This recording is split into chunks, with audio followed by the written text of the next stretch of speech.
Northwest Now is supported, in part, by viewers like you. Thank you.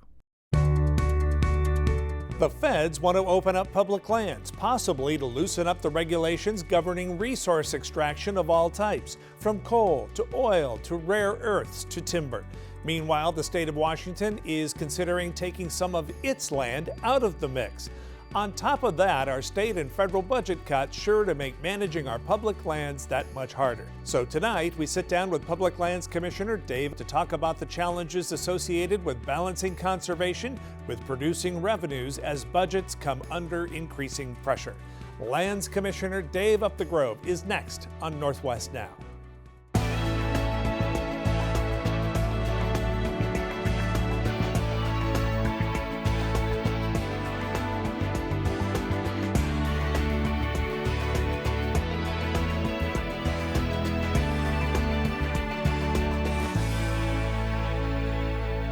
Did you know that in Washington state, 30% of all the land is owned by the federal government? On top of that, a lot of state-owned public land sits right next to it. So, managing it all is complex, with competing agendas, an attempt from one to shift cost to the other, and both state and federal lands having the potential to produce revenue. In Washington, schools benefit from timber sales and budgets are tight. But people in this state also put a very high value on conservation. So there's a basic tension between the desire for money and the desire to protect the state's most valuable resources. Into that pickle, voluntarily, walked Public Lands Commissioner Dave Upthegrove. Dave, thanks so much for coming to Northwest Now. Great to have a conversation about the DNR and all the responsibilities that you have. I joked coming into this segment that you took this job voluntarily, which we appreciate. Let's start a little bit with a discussion about the state trust lands. I'm going to use round numbers and I'm sure screw it up, but you got a couple of million in conservation and a couple of million in production for timber sales. How does that trust land work for revenue, and where does that money go? Yeah, our state has an interesting story when it comes to our public lands. When we became a state, the federal government gave us a bunch of land. And then our state constitution has language that says we need to manage this in trust to help fund school construction for K-12 construction and our universities. We also, during the Great Depression, acquired a lot of land from the counties that we manage also in trust to generate revenue for local governments, like counties and all the subdivisions, fire districts, library districts, and hospitals, hospital districts. Yeah. Mm-hmm. It gets passed down. And so when we steward these public lands, we have certain constitutional and legal responsibilities in how we manage those. And it isn't as big of a part of K-12 education as one might think. In fact, if you take just those federal lands that I talked about and you add up all of the money generated for school construction on those lands, those account for 1.5% of the state share of new school construction. That's a mouthful. What it means is if you pass a school bond and you get matching funds from the state, 1.5% comes from those federal trust lands. Okay. The courts have said not only do we have a responsibility to manage these on behalf of the trust, but also for the public. And that means we need to balance the interests. That's what I wanted to get to next. Yeah. Is, a piece of land is worth more than just the timber on it. There's environmental, there's climate mitigation, there's hiking and fishing and water quality, all the things we like. And that's one of the basic tensions you have to deal with as the commissioner, correct? Yep. This drive for revenue, hey, let's take these lands and leverage them. Yep. And well, no, let's set some aside and use them for other things. How do you get that right? Yep, that is the classic tension in this job. And I ran for this office with strong conservation values that I bring with me, and I'm leading with them.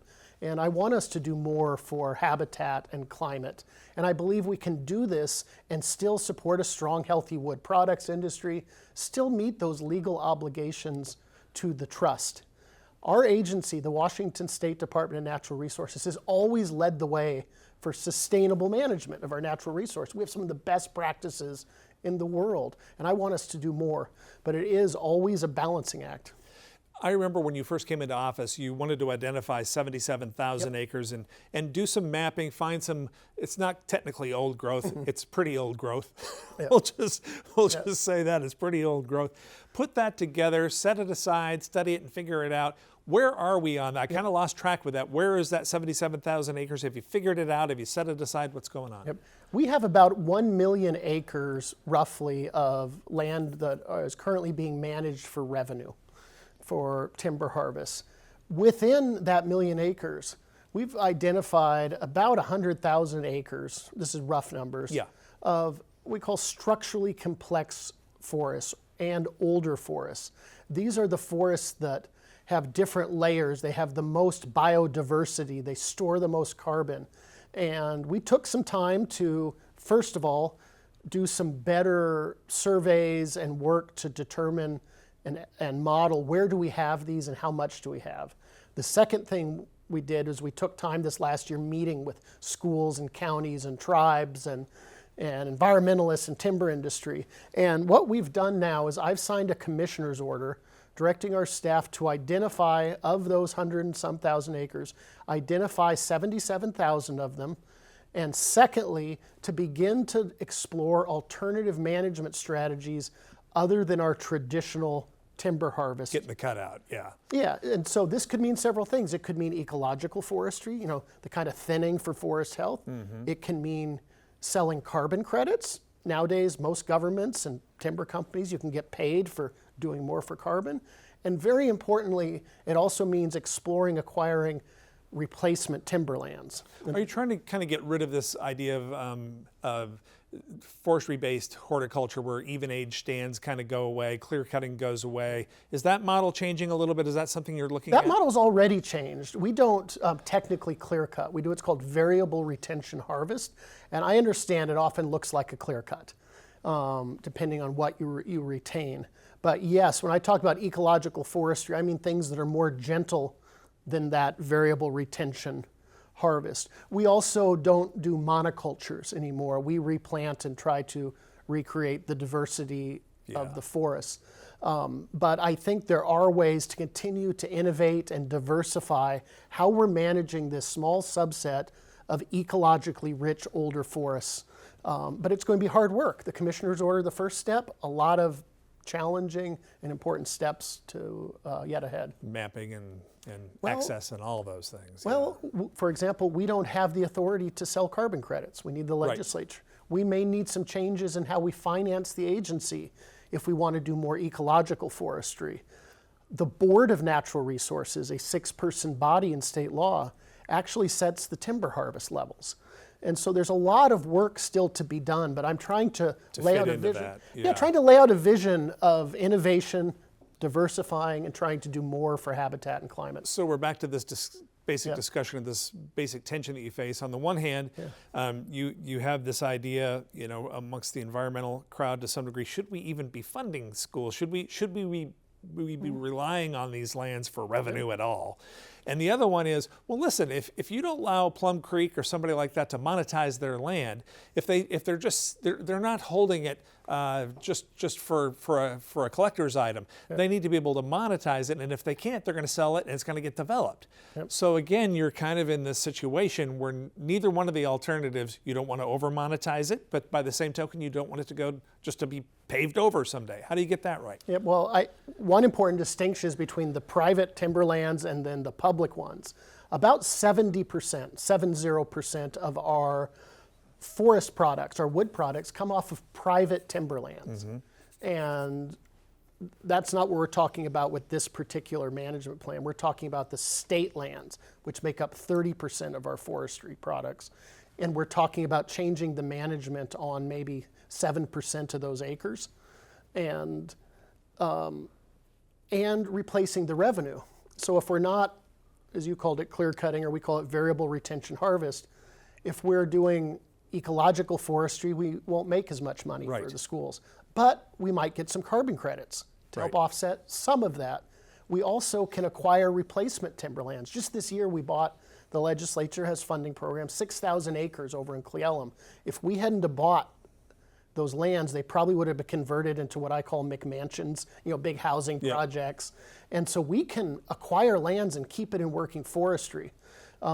We also have some land currently set aside for the spotted owl that's turning out not to be good owl habitat for various reasons, the local climate.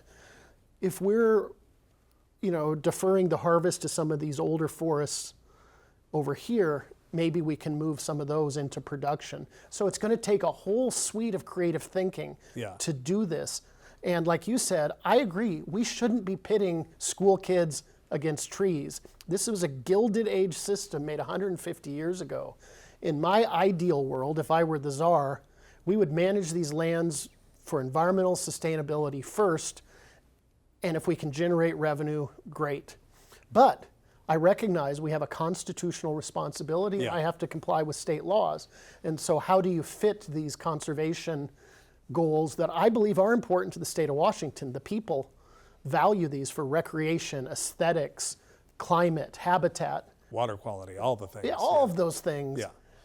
How do you fit those values into the current construct we have? And I think it's the challenge that every commissioner faces, and I'm just leaning into it maybe a little heavier. So add another layer onto this birthday cake that we're building here with the feds, who seem to be going kind of the opposite direction in some way, where it's going to become all about resource extraction on certain federal lands and whatnot. It's kind of a double whammy in some ways when it comes to fire prevention and fire mitigation, because both the state and the feds have backed out of that commitment a little bit. You were featured, one of your interviews was featured in our Fire on the Horizon special that ran recently here on Northwest Now. And, it's a double whammy. You weren't happy about it then. I'm sure you're still not happy about it. Yep. Well, I don't think the State Department of Natural Resources has backed away from managing our forests to reduce fire risk. The state legislature backed away. They Yes. took away half of our funding. That's what I'm talking from being able about. to Yeah. do that. But we'll spend every penny they'll give us. And what we're talking about is, particularly in eastern Washington, primarily, we have forests that are not in their natural condition. We have suppressed fire for so long that they're really crowded. So now when they catch fire, the whole thing burns up, and it's dangerous, and it destroys the whole forest. And we want to get in there and thin those forests. We want to do prescribed fire, intentional low-level fire. But if your neighbors, the feds aren't doing it, Yep. what good does it do? We have a really cool program. They call it the Good Neighbor Authority, where the federal government will reimburse us for doing work on the federal forest. And we've done about will they? 25. Yes, we've done about 25. Oh, will they actually pay the bill? Yeah. That's a whole nother question. We actually have a very good working relationship with our regional forest service. It's a partnership that's strong.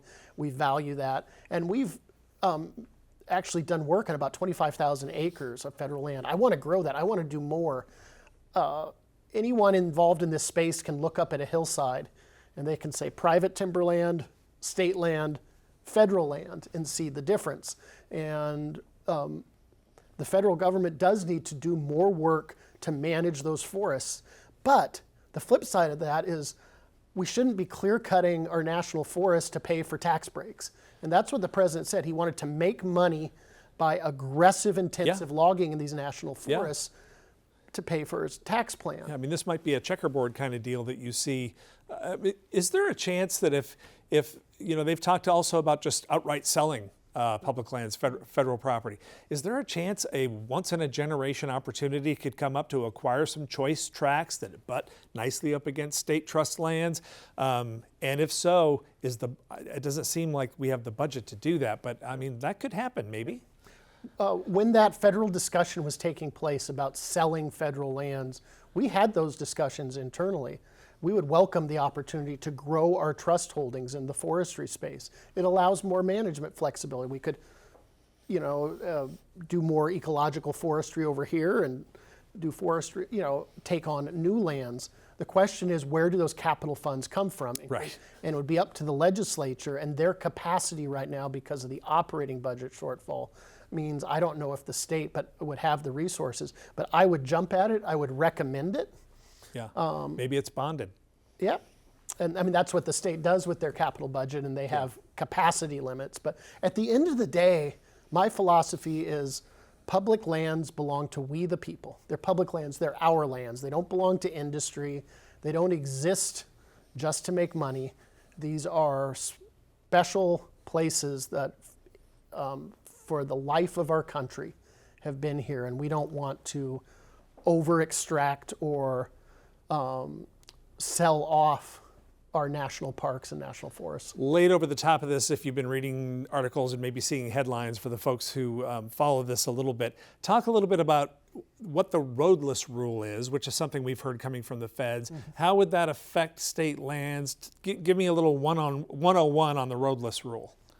Sure, this will be very 101, but the federal government adopts rules for how they manage those federal forests, and they have some restrictions and limitations on building roads through these undisturbed areas. And the Trump administration has proposed repealing that to make it easier to go build roads to access them for logging. Our agency does not support repealing the roadless rule. Our fire professionals tell me the existing rule allows enough flexibility to do what's necessary to prepare for and respond to wildfires. And I was going to say that's because one of the problems is as soon as you punch a road in somewhere, that's increasing the chance for a fire start. Yep. And some argue the flip side is that it can allow you access to put out fires and prevent.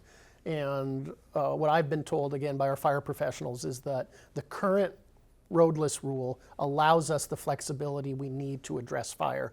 And it's really just a tool to gain access to more extraction in these national forests. And my hope is that that repeal won't move forward. But it's worth noting that's just one of many repeals of federal environmental rules impacting public lands.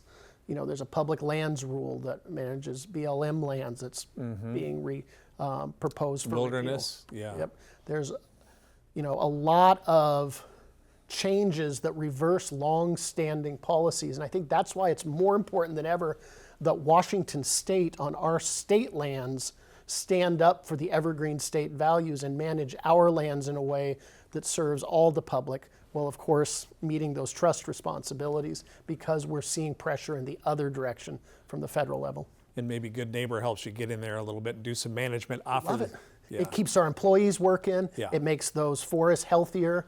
It helps with legitimate interests in wood supply. We want to make sure that we have the wood products we need. That's another thing to balance. And that's a great program and a great tool. And we can get in and do the kind of forestry that meet our state's values and help the federal government manage those lands. Your chance to talk to the Washington State Legislature going into the 2026 session. What are you asking for? What keeps you up at night? What's at the top of your list? Yep, my personal top priority and the top priority of the agency is restoring the funding that was cut for wildfire prevention and response. I've been traveling all over the state all summer, meeting with legislators, highlighting the work we're doing. The legislature made a commitment a few years ago of $125 million a biennium, every 2 years, for wildfire prevention and response. $120 million for our agency. That allows us to purchase equipment like helicopters, allows us to thin those forests. It allows us to give grants to local fire departments, all kinds of stuff that prevents and helps us respond quickly to wildfire. Last year, that funding got cut from $120 million in half to only $60 million. If we don't restore that funding, we're going to see more fires, bigger fires, and a much higher cost to taxpayers. Because here's the little secret people don't know. We're like an emergency room. You show up at the emergency room and you get care. We're going to put the fires out. If we have to partner with Idaho, Oregon, we get the resources. Then we send the legislature the bill. And by law, they have to pay that bill for putting out the fires. Might as well plan now. Yeah, this year that bill is going to be about $280 million, just to give you a sense. It is way more cost effective to prevent the fires, get on them quickly and put them out, than to have to pay after the fact. Yeah. So even the legislators who don't have rural areas and they care about healthcare funding and school funding, it'd be wise to fund wildfire prevention response to free up money in the budget. Our last 6 minutes here, Tom's other pet project, salmon recovery. Talk a little bit, by the time this program airs, the floods will probably be about a month in the rearview mirror. But beyond that one incident, hydrologists have been telling us for years that the hydrology of the state is all whacked out with climate change, and we get these big flushing events and juvenile salmon, struggle and all the problems with the hydrology and the riprap rivers that we now have, where everybody's getting flushed right out the door. How do you mitigate that, especially knowing that we're going the wrong way on greenhouse gases? And unfortunately, even Bill Gates has said that the dollar we put in here isn't affecting what China's doing.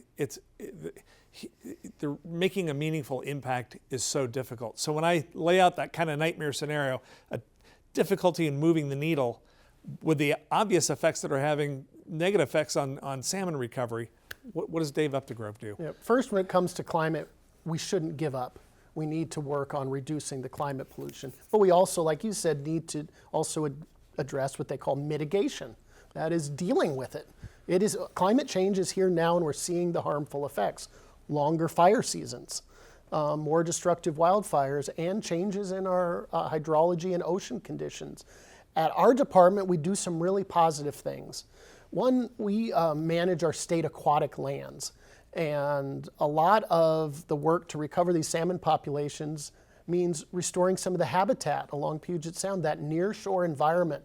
That's where those forage fish eat, that the salmon eat, and then the orca eat the salmon. Yep. And so we're out there, we're restoring eelgrass beds and meadows and kelp beds and near-shore environment. We have teams out there that partner with local governments. We also work uplands in our river systems.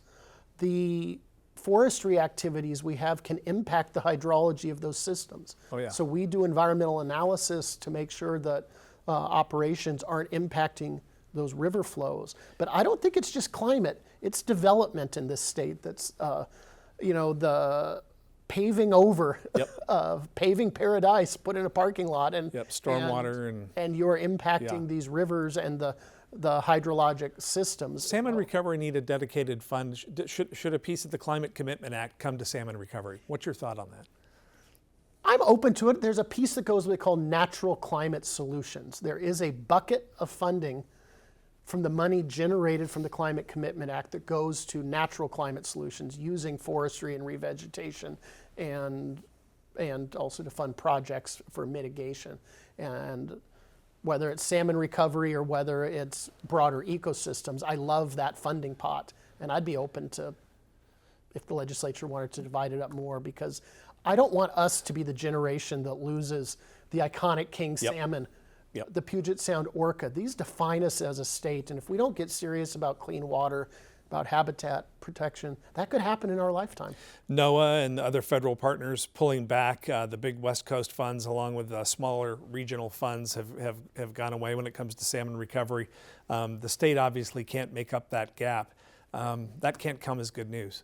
No, we're seeing a lot of chaos and uncertainty at the federal level that's putting our grants throughout our work at risk, whether it's our wildfire prevention grants, our aquatic lands grants. There's a lot of uncertainty as to the future, and we've seen cuts as well. We rely on the federal government to the tune of about $200 million at our agency, and so when they cut back these programs, it really impacts our ability to do the work people value here in Washington State. Do you see recovery goals starting to slip backwards? Do you think we can maintain them with what's available? I don't know if you've taken that granular of a look at it or not. I haven't. It's always hard to measure if you're keeping things from getting worse more slowly. We are not hitting our salmon recovery goals in nearly any basin in the watershed in this state. And it causes pause. I think a lot of us think, we're pouring all this money into it, yet it's like we're on a treadmill in a lot of cases. I find some comfort in knowing that if we hadn't done this work, they may be extinct already. And so we need to continue to find ways to improve what we're doing.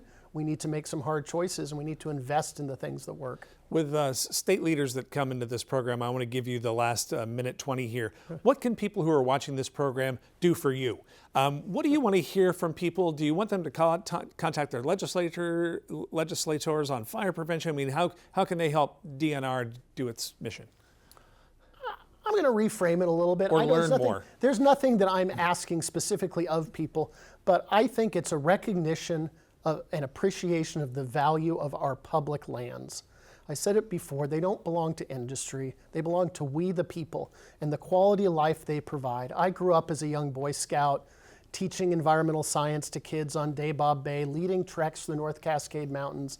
I want the next generation to have those experiences, to get out, enjoy the outdoors. It's where you develop a conservation ethic, and to stand up for those public values that these lands belong to all of us, and we ought to manage them so that they'll be there not just for our kids and grandkids, but for the next generation. And last but not least, shameless promotion if people want to learn more and get involved with the department. www.dnr.wa.gov. That's dnr.wa.gov. We have tremendous resources on our website, or they can follow me on social media on Commissioner Dave Upthegrove. All right, Dave, thanks so much for coming to Northwest Now. Thank you.